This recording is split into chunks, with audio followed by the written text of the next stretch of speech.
Oh, hello, good morning. Got my companions with me, Maggie. She's actually kind of in a hurry to get going, so we're gonna have to talk through this quick. But today, let's talk about the math of fat loss. I know nobody said there would be any math, but in order to lose 1 pound of body fat, you need to create a 3,500 calorie deficit. Now, it doesn't matter if you do that over a day, which I wouldn't recommend that, a week, a month, a year. You need 3,500 calorie deficit. You need to burn 3,500 more calories than you consume. All right, now specific to today, it all boils down to calories in versus calories out. And today we're going to talk about the calories in piece, which means what goes in through your mouth, all those liquid and solid calories that we are consuming. All right, now in order to create a deficit, it's like on a map, you got to know where you're starting in order to know where you're going from. So we have to determine, well, how many calories are we consuming to begin with? That's a great starting point for anyone that has a fat loss goal.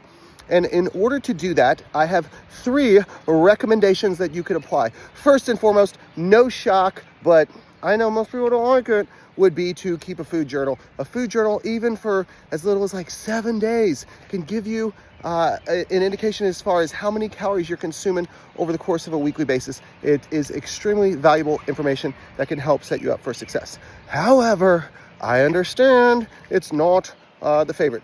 Another option would be to measure your portions. All right, I know when I first started doing this, I cried, and I cried a lot because the portions are not what I thought they were. They were much, much smaller, just to let you in. It's not fun. But by having appropriate portions, it lets me know, like, hey, if I'm having a cup of whatever the thing I think I'm having a cup of, it's actually a cup, not, 2.5 cups and none of those heaping, rounding cups, especially with some of those higher calorie foods. Those rounded servings really tend to add up.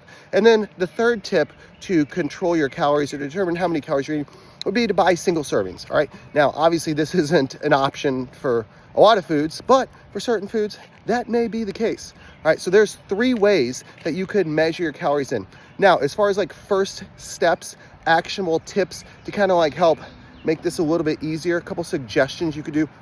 One would be, as far as like the food journal, just start by just keeping a food journal for like 1 meal a day. Just measure, I would recommend typically your dinner or lunch, because those tend to be the meals where you have the most variety, and probably most people overconsume their calories, and it's best to keep them in check. So I would start right there by just measuring one portion, or measuring your calories, keeping a food journal for 1 meal a day. Another option would be, and one of my favorite options, is to pick, a couple meals, 2 to 4, let's just say, and rotate them through a certain meal. So you might just say like, hey, for breakfast, here are my 2 breakfast options. Here are my 3 breakfast options. If you wanted to do that, then you could measure it once and then never have to deal with it again, because then like, hey, my breakfast is 500 calories or 400 calories or whatever it is. So you could do that with a couple options for breakfast, lunch, dinner, whatever, you name it. But anyway, when it comes to losing body fat, you have to create a 3,500 calorie deficit. And in order to do that successfully, you got to know how many calories you're consuming. So there you have it, something to chew on for the day. Have a great day.